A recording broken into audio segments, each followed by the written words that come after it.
وہ 3 اصول کون سے تھے؟ تو پہلا تھا توبہ، دوسرا اصول تھا خوف، اور تیسرا اصول تھا زہد۔ قلب کی صفائی کے لیے امام غزالی رحمۃ اللہ تعالی علیہ نے فرمایا کہ سب سے پہلے اللہ کی بارگاہ میں توبہ کر کے اپنے دل پر لگے ہوئے گناہوں کے دھبوں کو صاف کیا جائے۔ کھانا اسی برتن میں اچھا لگتا ہے جو برتن صاف ستھرا ہو، اور صاف ستھرے برتن میں کھانا کھانے سے صحت بھی بنتی ہے اور وہ کھانا مفید بھی ہوتا ہے۔ تو دل اگر ہمارا توبہ کے ذریعے صاف ہو گیا تو پھر عبادت اور ریاضت کے فوائد بھی اللہ عز و جل ہمیں عطا فرماتا ہے۔ ایسے ہی خوف، اللہ عز و جل کا ڈر، یہ بھی قلب کی اصلاح کے لیے بہت ضروری ہے کہ اللہ عز و جل کا ڈر جس دل کے اندر ہو، پھر وہ دل والا گناہوں کی طرف مائل ہونے سے اپنے آپ کو روکتا ہے، اور اپنے قدم کو برائیوں کی طرف لے جانے سے اللہ عز و جل کے خوف کی وجہ سے جو ہے وہ خود بھی رکتا ہے اور اپنے وجود کو روکتا ہوا بھی نظر آتا ہے۔ تیسری چیز ہے زہد۔ اب زہد کا معاملہ یہ ہے کہ دل جو پراگندہ ہوتا ہے وہ حب دنیا کی وجہ سے، اور جب انسان کے اندر بے نیازی کا جذبہ پیدا ہو جائے اور حب دنیا اس کے دل سے کم ہو جائے، نکل تو نہیں سکتی لیکن کم ہو جائے، تو جتنی زیادہ دنیا کی محبت کم ہوگی اتنا ہی اس کا دل گندا ہونے سے بچا رہے گا۔ تو اصلاح قلب کے سلسلے میں یہ 3 باتیں بہت ضروری ہیں۔ اب آج ہم اصلاح قلب کے چوتھے اصول کی طرف اپنی توجہ کو مبذول کرتے ہیں۔ چوتھا اصول ہے شکر۔ میرے پیارے آقا صلی اللہ تعالی علیہ وسلم کے پیارے دیوانوں، جس کسی کے دل میں اللہ عز و جل کے شکر کا جذبہ پیدا ہو جائے تو پھر اس کے دل کے اندر برائیوں کے حوالے سے اور شکوہ و شکایت کے حوالے سے خیال پیدا نہیں ہوتا۔ مثال کے طور پر میں آپ کو بتاؤں کہ ایک انسان اگر صرف اتنا سوچ لے کہ میرے وجود کی حیثیت سے آنکھ، کان، دل، زبان، ناک، ہاتھ، پیر، اگر میں انہی نعمتوں کے بارے میں اللہ عز و جل کے انعام کی حیثیت سے سوچوں کہ منعم حقیقی نے یہ جو مجھے نعمت عطا فرمائی ہے، یہ نعمت ہی کتنی بڑی نعمت ہے، اور اس نعمت کو کوئی دوسرا دینے کی صلاحیت نہیں رکھتا، اور ہماری پوزیشن ان نعمتوں سے غفلت کی یہ ہے کہ کبھی ہم نے ان کو اللہ کی نعمت کی حیثیت سے سمجھنے کی کوشش ہی نہیں کی۔ اگر میں یہ کہوں تو غلط نہ ہوگا کہ ان نعمتوں کو ہم نے بالکل ہلکے میں لیا، اور ہم نے اس کو بحیثیت نعمت سمجھنے کی جد و جہد بھی نہیں کی۔ ہم نے مال کو نعمت سمجھا، یعنی اگر یہ کہوں مختصراً تو غلط نہ ہوگا کہ مادی چیزوں کو ہم نے نعمت سمجھا، روحانی چیزوں کو ہم نے نعمت نہیں سمجھا۔ اور ایسے ہی جسم میں موجود ان نعمتوں کو جو آنکھ کی شکل میں ہے، زبان کی شکل میں ہے، دل کی شکل میں ہے، ہاتھ اور پیر کی شکل میں ہے، عقل کی شکل میں ہے، ہم نے اس کو بھی نعمت ماننے یا نعمت سمجھنے کے اندر کوتاہی برتی ہے۔ اللہ رب العزت جل جلالہ ارشاد فرماتا ہے کہ ما یفعل اللہ بعذابکم ان شکرتم وآمنتم وکان اللہ شاکرا علیما۔ اللہ عز و جل ارشاد فرماتا ہے اللہ تم کو عذاب دے کر کیا کرے گا اگر تم شکر ادا کرو۔ پتہ چلا جتنی بھی تکلیفیں آتی ہیں وہ سب ناشکری کی بنیاد پر آتی ہیں، جتنی بھی تکلیفیں آتی ہیں۔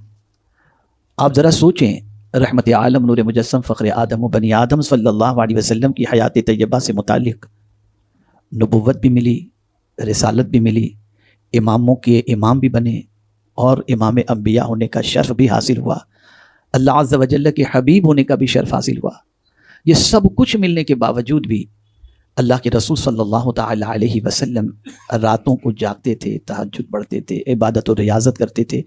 ایک دن آقا کریم صلی اللہ علیہ وسلم نے قیام اتنا طویل کیا کہ حدیث مبارکہ میں حتی تورمت قدماہ کہ حضور صلی اللہ علیہ وسلم کے دونوں پائے مبارک پر ورم آ گیا۔ تو ام المؤمنین حضرت عائشہ صدیقہ رضی اللہ تعالی عنہ نے عرض کیا، یا رسول اللہ صلی اللہ تعالی علیہ وسلم، اللہ عز و جل نے آپ کے سبب سے آپ کے اگلوں اور پچھلوں کے گناہوں کو معاف فرما دیا ہے، پھر آپ اتنے طویل قیام کے اندر کیوں مصروف رہتے ہیں یا اتنا طویل قیام کیوں کرتے ہیں؟ تو رسول رحمت صلی اللہ علیہ وسلم کا وہ تاریخی جملہ جو غلامان رسول کو جھنجھوڑنے کے لیے کافی ہے، آقا کریم صلی اللہ علیہ وسلم فرماتے ہیں افلا اکون عبدا شکورا، کیا میں اپنے رب کا شکر گزار بندہ نہ بنوں؟ آپ اندازہ لگائیے رسول اعظم صلی اللہ علیہ وسلم کس طریقے سے اپنے رب کا شکر بجا لا رہے ہیں. اور یہ بات اچھی طریقے سے ذہن کے اندر رکھیں کہ اللہ عز و جل کی نعمتوں کی ناشکری کرنا یہی اللہ عز و جل کی نعمتوں کے زوال کا سب سے بڑا سبب ہے.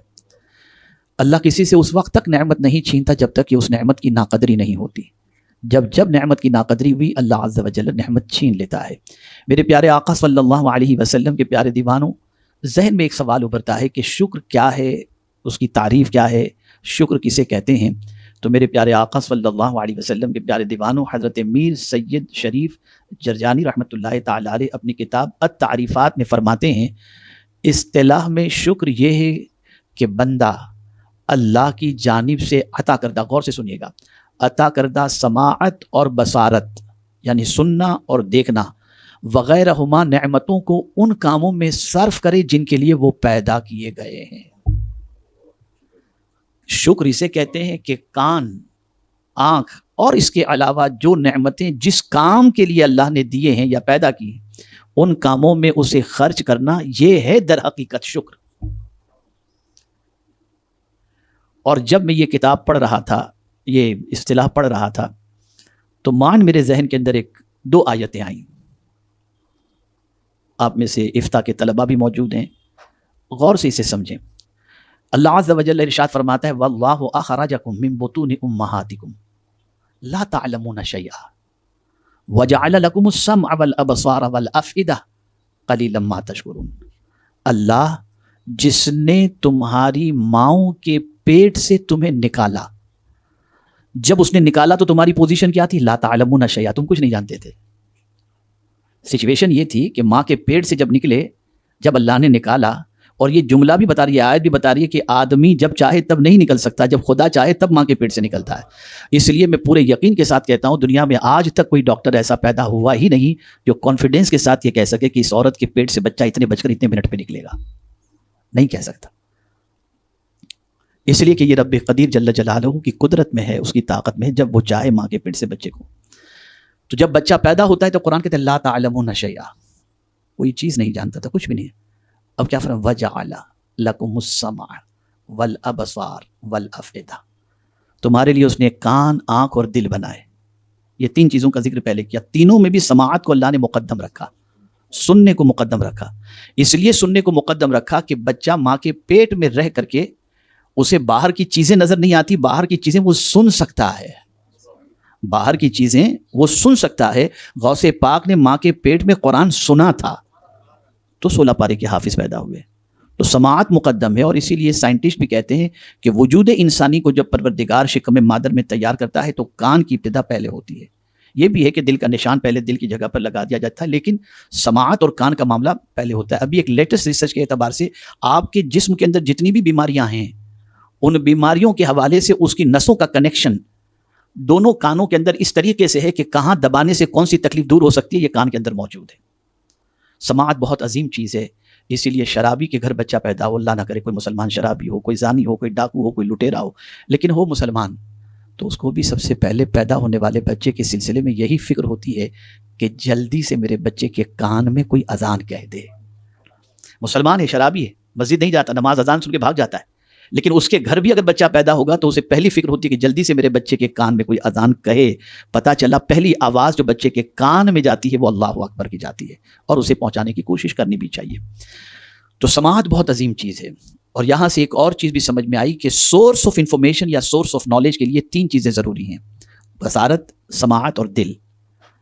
اور اسی لیے اللہ عز و جل نے ان تینوں کا ذکر فرمایا. لا تعلمون شیئا، تم کچھ نہیں جانتے تھے، اب تمہارے علم کے 3 ذریعے ہم نے تم کو عطا کر دیے. کان بھی عطا کر دیا، آنکھ بھی عطا کر دیا اور دل بھی عطا کر دیا. ان تینوں کے ذریعے تم علم حاصل کرو، تم جان پہچان حاصل کرو، یعنی معرفت حاصل کرو. اور قرآن جب پوچھنے کے حوالے سے کہتا ہے کہ قیامت میں کن چیزوں کے بارے میں پوچھا جائے گا، تو پھر یہی آیت آتی ہے، یہی ذکر آتا ہے ان السمع والبصر والفؤاد کل اولئک کان عنہ مسئولا.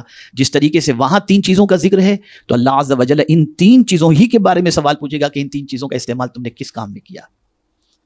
تو اب یہاں پر مسئلہ تھوڑا سا واضح ہو گیا کہ شکر یہ ہے کہ ہم اپنی سماعت کے حوالے سے بھی بہت سنجیدہ رہیں، وہی سنیں جو اللہ عز و جل نے سننے کا حکم دیا. وہی دیکھیں جسے دیکھنے کا اللہ عز و جل نے حکم دیا، اور اللہ کی عطا کردہ نعمتوں کو اسی راہ میں خرچ کریں، اسی راستے پر لگائیں، استعمال کریں جس کام کے لیے اللہ عز و جل نے یہ نعمتیں ہمیں عطا فرمائیں۔ اگر ہم نے ایسا کیا تو میرے پیارے آقا صلی اللہ علیہ وسلم کے پیارے دیوانوں، یہ منعم حقیقی کے شکر کا ایک طریقہ ہے، اور یہ شکر کی تعریفات کے اندر ہے۔ میرے پیارے آقا صلی اللہ علیہ وسلم کے پیارے دیوانوں، رب کے علم میں یہ بات ہے کہ کتنے بندے ایسے ہوں گے جو شکر کریں گے اور کتنے ناشکرے ہوں گے، تو اسی نے خود فرما دیا وَقَلِيلٌ مِّنْ عِبَادِيَ الشُّكُورُ، شکر کرنے والے بندے تو بہت کم ہوں گے۔ اور یہ ہے بندے اللہ کا شکر ان نعمتوں کے ذریعے نہیں کرتے۔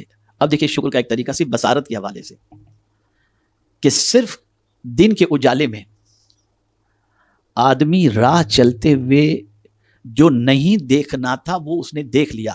بہت توجہ سے سنیے گا آپ، جو نہ دیکھنے کا اللہ نے حکم دیا تھا اس چیز کو، یعنی حرام چیز کو دیکھ لیا جو اس کے لیے دیکھنا حرام تھا۔ کیا اس نے ایک ہی گناہ کیا دیکھنے کا؟ نہیں۔ کیا ایک ہی ناشکری کی؟ نہیں۔ آئیے میں آپ کو سمجھاؤں۔ اگر لائٹ نہ ہوتی، لائٹ چھوڑ دیجئے، سورج نہ ہوتا، سورج کے لیے آسمان، اس لیے کہ آسمان میں ہی سورج ہے، اگر آسمان نہیں تو سورج کہاں ہوگا؟ تو آسمان نہ ہوتا تو سورج نہ ہوتا، سورج کی روشنی نہ ہوتی، اندھیرا ہوتا تو وہ دیکھ نہیں سکتا تھا، اور دیکھنے کے لیے وہ زمین پر چلتے چلتے دیکھ رہا تھا، زمین نہ ہوتی تو وہ چلتا کہاں؟ اب غلطی کیا کی اس نے؟ آنکھ سے صرف حرام چیز کو دیکھا، لیکن ناشکری کتنی چیز کی؟ سورج کی ناشکری، آسمان کی ناشکری، زمین کی ناشکری اور آنکھ کی ناشکری، اتنی چیزوں کی اس نے ناشکری کی، اس لیے کہ ان چیزوں کو اللہ نے اس لیے نہیں پیدا فرمایا تھا کہ ان چیزوں کے ذریعے تم اپنی آنکھوں کو غلط چیز دیکھنے میں خرچ کرو، بلکہ یہ ساری چیزیں اللہ نے دی تھی تاکہ اللہ عز و جل کی فرما برداری میں خرچ کرو۔ اس لیے ضرورت اس امر کی ہے، ہر نعمت کے بارے میں غور کریں۔ اب شکر کا ایک طریقہ اور بھی آپ دیکھیے، کوئی بادشاہ کسی غلام کو گھوڑا بھیج دے تحفے میں، ہے غلام، تحفہ بھیج دے گھوڑے کا، تو اب وہ کیا کرے گا؟ اس گھوڑے کو پانے کے بعد خوش ہوگا، یا بادشاہ نے مجھے گھوڑا عطا فرمایا، اپنا تو کام ہو گیا۔ جیسے مثال کے طور پر میں آپ کو بتاؤں، کوئی سائیکل پر سفر کرنے والا ہے، بائک پر سفر کرنے والا ہے، کسی نے اس کو گاڑی تحفے کے اندر دے دی، کار، وہ بھی اچھی کار اس کو تحفے میں دے دی، تو اب تو اس کی خوشی کی انتہا نہیں رہے گی، یار مجھے کار تحفے میں ملی، اب وہ کار لے کر پہلے ادھر جائے گا ادھر جائے گا، تو اب وہ کار پا کر کے خوشی حاصل کرے گا کہ میرے بادشاہ نے میرے لیے مجھے کار گفٹ کی ہے۔ ایک چیز تو اس کے ذہن میں اس کار کی آئے گی کہ کار کے ذریعے میں سفر کروں گا، میرے لیے آسانیاں پیدا ہو جائیں گی، میرا ٹینشن دور ہو جائے گا، ایک تو شکر کا یہ طریقہ ہوا۔ دوسرا اس کے ذہن میں یہ خیال آئے گا کہ بادشاہ کی نظر مجھ پر ہے یا میرے کاموں پر ہے، تبھی تو اس نے مجھے تحفے میں یہ گاڑی دی، اگر بادشاہ میرے کاموں سے خوش نہ ہوتا، راضی نہ ہوتا تو مجھے کیسے دیتا؟ تو پتہ چلا کہ ایک تو یہ چیز ہوئی کہ منعم کی نظر میں وہ ہے۔ اب گاڑی پانے کے بعد اس کے ذہن میں تیسرا خیال آیا کہ میں اس گاڑی سے اب بادشاہ کے دربار میں یا محل میں جب بھی جانا ہوگا نا، تو اب وہ جانے میں بادشاہ کے پاس مجھے جو تاخیر ہوتی تھی نا، اب کار آ گئی ہے، اب بادشاہ کے پاس اسی کار میں بیٹھ کر کے جاؤں گا۔ اب دیکھیے مفسرین کیا فرماتے ہیں اور صوفیاء کرام فرماتے ہیں، ایک نعمت کے ملنے پر تین خیال اس کے ذہن میں آئے۔ ایک تو خوشی کہ بادشاہ نے مجھے یہ تحفہ دیا، میں اسے استعمال کروں گا، تو اس کے دل میں بادشاہ کے لیے شکر کا جذبہ پیدا ہوا، چلیے یہ ایک شکر کا طریقہ ہے، ٹھیک ہے۔ اعلیٰ درجے کا شکر اور دیکھیں تھوڑا سا آگے، تو اس کے ذہن میں یہ خیال آیا کہ بھائی جو ہے وہ بادشاہ کی نظر میں ہوں، میری خدمت سے میری طریقے سے بادشاہ خوش ہوا ہے، اس لیے کہ بادشاہ کی نظر مجھ پر ہے، اس لیے بادشاہ نے مجھے تحفے۔ تیسری جو چیز ہے نا، اس کو بزرگان دین فرماتے ہیں یہ اعلیٰ قسم کا شکر ہے کہ میں اس سواری پر سوار ہو کر بادشاہ کے پاس جلدی آتا جاتا رہوں گا۔ تو فرماتے ہیں صوفیاء کرام اللہ اکبر، فرماتے ہیں یہ اصل کما حقہ شکر ہے کہ اللہ نے جو نعمت عطا فرمائی، بادشاہ کی تو ایک مثال ہے، اللہ نے جو نعمت عطا فرمائی اس نعمت کو میں اللہ کے کام میں خرچ کر کے اللہ کا قرب حاصل کروں گا، یہ ہے صحیح معنوں میں شکر۔ اس لیے صوفیاء کرام اپنے پورے وجود کو صرف یاد الہی میں اور اللہ کے کاموں میں خرچ کرتے تھے، اسی لیے وہ شکر کے اس مقام پر موجود تھے کہ ہمیں تو چشموں کی ضرورت پڑتی ہے، اس دور میں چشمے بھی نہیں تھے، لیکن ان کی نگاہوں سے نہ جانے کتنے دل سنور جایا کرتے تھے، اور پھر سننے کی پوزیشن یہ تھی کہ کہاں رہتے تھے اور کہاں کی آواز کو سن لیتے تھے۔ وجہ سب سے بڑی یہ تھی کہ وہ اللہ کی نعمت کا جیسا شکر ادا کرنا چاہیے وہ نعمت الہی کو راہ خدا کے اندر خرچ کرتے تھے، تو اللہ تعالیٰ اس شکر ادا کرنے کے عوض میں اپنے فرمان کے مطابق لئن شکرتم لازیدنکم، تم شکر کرو گے ہم تمہیں زیادہ عطا فرمائیں گے۔ تو میرے پیارے آقا صلی اللہ تعالی علیہ وسلم کے پیارے دیوانوں، یہ اللہ عز و جل کا بہت بڑا احسان ہے کہ اس نے یہ نعمتیں عطا فرمائی، اس پر ہمیں شکر بجا لانا چاہیے۔ اسی کے ساتھ اللہ عز و جل فرماتا ہے اِنَّا هَدَيْنَاهُ السَّبِيلَ اِمَّا شَاكِرًا وَإِمَّا كَفُورًا، بے شک ہم نے اسے راہ بتائی، یا حق مانتا یا ناشکری کرتا۔ راہ بتانا، اللہ اکبر، اگر اللہ عز و جل بندگی رب کی توفیق عطا فرمائے، دیکھیں ہدایت کے دو معنی ہوتے ہیں، ایک ہے اراۃ الطریق اور ایک ہے ایصال الی المطلوب۔ اراۃ الطریق کسے کہتے ہیں؟ راہ دکھانا، اور ایصال الی المطلوب کیا کہتے ہیں؟ مطلوب تک پہنچنا، پا لینا۔ اعلیٰ حضرت عظیم البرکت امام عشق و محبت نے اہدنا الصراط المستقیم کے اندر اس کے ترجمے میں یہ نہیں کہا کہ اللہ ہمیں سیدھا راستہ دکھا، اس لیے کہ راستہ دکھانا یہ تو انبیاء کا کام ہے، یہ اولیاء کا کام ہے، لیکن اس راستے پر چلنے کی توفیق دینا یہ اللہ کا کام ہے۔ اسی لیے اعلیٰ حضرت عظیم البرکت نے، دیکھیں آپ آیت کی ترتیب دیکھیں، ایاک نعبد، آگے کیا ہے؟ بولیے، وایاک، مدد مانگ رہے ہیں نا ہم، تیری ہی عبادت اور تجھی سے مدد مانگ رہے ہیں، ٹھیک ہے نا؟ تو اب مدد جو مانگ رہے ہیں کس چیز کی مدد مانگ رہے ہیں؟ اہدنا الصراط المستقیم، ہم کو سیدھے راستے پر چلا۔ تیری مدد اگر شامل ہوگی تبھی ہم سیدھے راستے پر چلیں گے، اگر تیری مدد شامل نہیں ہوگی تو ہم سیدھے راستے پر نہیں چل سکتے۔ اسی لیے اپنی دعاؤں کے اندر حضور کی اس دعا کو بھی شامل کر لینا چاہیے جو حضور دعا کرتے تھے، اللہم انی اسألک الہدی والتقی والعفاف والغنی، اس لیے کہ ہدایت دینے والی ذات اللہ کی ہے، جو خود اپنی کتاب کے بارے میں ارشاد فرماتا ہے یضل بہ کثیرا ویہدی بہ کثیرا، اور اسی لیے خطبے کے اندر بھی پڑھا جاتا ہے من یضلل اللہ فلا ہادی لہ، من یہدہ اللہ فلا مضل لہ ومن یضللہ فلا ہادی لہ۔ اللہ جسے گمراہ کر دے اسے کوئی ہدایت نہیں دے سکتا، اور اللہ جسے ہدایت عطا فرمائے اسے کوئی گمراہ نہیں کر سکتا، یہ پڑھا جاتا ہے نا۔ آپ ذرا سوچیں، تو ہدایت اللہ کے دست قدرت میں ہے، اسی لیے اللہ فرماتا ہے انا ہدیناہ السبیل، بے شک ہم نے اسے راہ بتائی۔ اب راہ کس کے ذریعے بتائی؟ قرآن کے ذریعے راہ بتائی، حضور کے ذریعے راہ بتائی، شہداء کے ذریعے راہ بتائی، صدیقین کے ذریعے راہ بتائی، صالحین کے ذریعے راہ بتائی۔ اسی لیے جب ہم دعا کرتے ہیں اہدنا الصراط المستقیم تو ساتھ میں پڑھتے ہیں صراط الذین انعمت علیہم، ان کے راستے پر چلا جن پر تو نے انعام نازل کیا، وہ انبیاء کی جماعت ہے، وہ صدیقین کی جماعت ہے، وہ شہداء کی جماعت ہے، وہ صالحین کی جماعت ہے۔ ہدایت پر پھر میں کبھی انشاءاللہ تفصیلی گفتگو کروں گا کہ ہدایت کے 3 ذرائع اللہ عز و جل نے رکھے ہیں، اور اس پر پھر میں انشاءاللہ کبھی گفتگو کروں گا، زندگی رہی تو۔ بہت سمجھنے والا ٹاپک ہے کہ اللہ نے ہدایت کے لیے ہمارے پاس کیا کیا چیزیں اس نے عطا فرمائیں، کہ یہی وہ چیزیں جن کے ذریعے ہم کو راستہ مل سکتا ہے۔ آج ہم نے ان چیزوں کے ذریعے راستہ حاصل کرنا چھوڑ دیا ہے، الا ماشاءاللہ، اور دوسری چیزوں کے ذریعے ہم راستہ حاصل کرتے ہیں۔ تو اللہ فرماتا ہے ہدیناہ السبیل، فرمایا بے شک ہم نے اسے راہ بتائی۔ اب تم اس راستے پر چلو گے تو اس راستے پر چلنے کے بعد تم اپنے مطلوب کو پالو گے۔ اسی لیے حضور مفتی اعظم ہند علیہ رحمہ حمد باری تعالی جب لکھتے ہیں تو کہتے ہیں لا مقصود الا اللہ، لا موجود الا اللہ، لا مطلوب الا اللہ۔ تو یہ مطلوب ہے، ہمارا مقصد کہ اللہ کو پا لینا، اللہ کو پا لینا۔ تو اللہ فرماتا ہے کہ مجھے اگر پانا ہے تو میں نے راہ تمہیں بتا دی ہے، اب تم اس راہ پر چلو گے تو میرا شکر ادا کرو گے، اور راہ پر نہیں چلو گے تو کفران نعمت۔ یعنی پتہ چلا اللہ کے نیک بندوں کے راستے پر نہ چلنا یہ بھی ناشکری ہے، اور ان کے راستے پر چلنا یہ بھی اللہ عز و جل کا شکر ادا کرنا ہے۔ میرے پیارے آقا صلی اللہ تعالی علیہ وسلم کے پیارے دیوانوں، اب اسی طریقے سے آپ دیکھیں اللہ عز و جل نے فرمایا فاذکرونی اذکرکم واشکروا لی ولا تکفرون، تو میری یاد کرو، تم میری یاد کرو، میں تمہارا چرچا کروں گا، اور میرا حق مانو، میرا حق مانو اور میری ناشکری مت کرو۔ یعنی حق مانو یعنی میری دی ہوئی نعمتوں کی قدر کرو۔ اب یہاں پر آپ لوگ یعنی ماشاءاللہ مجلس انصار کے رفقا ہیں، مجلس شورا کے رفقا ہیں، اور مستقبل میں آپ انشاءاللہ مفتی بن کر دین کا کام کریں گے، راتوں دن اللہ نے چاہا تو آپ فتویٰ نویسی کے ذریعے امت کی رہنمائی کریں گے۔ بہت پتے کی آیت میں آپ کو سنا رہا ہوں، یہ زندگی میں آپ کے لیے بہت یعنی خاص طور پر امتحان کا ایک وقت آئے گا۔ عمومی طور پر یہ ہوتا ہے کہ جب ہم بہت دین کا کام کرتے ہیں، اللہ کام لیتا ہے، تو بس اوقات ہمارے ذہن میں یہ بات آتی ہے یار میں اتنا کام کرتا ہوں پھر بھی میری کوئی قدر نہیں۔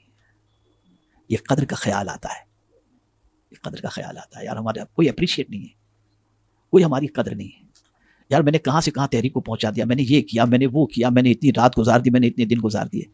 قربان جائیے لفظ کے پروردگار نے قرآن مقدس میں جو لفظ ارشاد فرمایا ہے اس پر بھی، اور قدر کے حوالے سے اس کے فرمان کو بھی اللہ فرماتا ہے وَمَن تَطَوَّعَ خَيْرًا فَإِنَّ اللَّهَ شَاكِرٌ عَلِيمٌ، جو اللہ کی رضا کے لیے کوئی بھلائی کا کام کرے بے شک اللہ قدر کرنے والا ہے اور جاننے والا ہے۔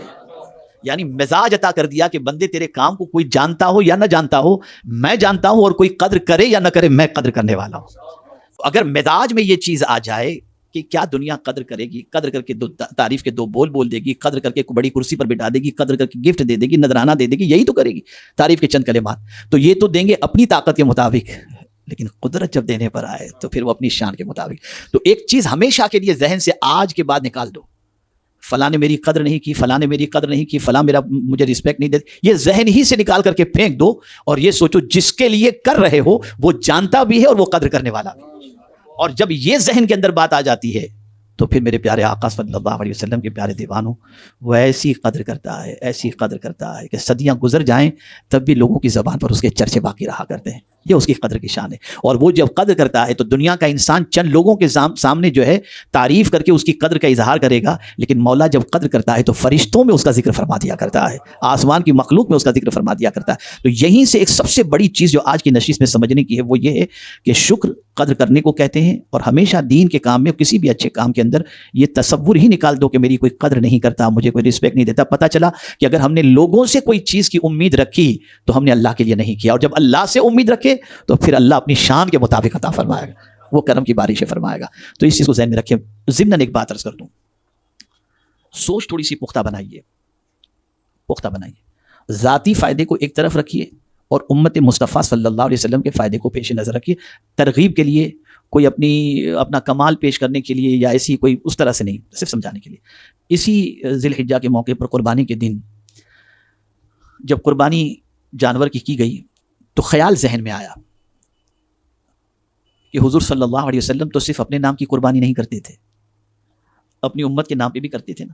جو غریب امتی قربانی نہیں کر سکتا تھا حضور اس کے نام کی قربانی کرتے، اور کر بھی سکتا تھا تب بھی حضور اس کے نام پہ، اپنی امت کے نام سے قربانی۔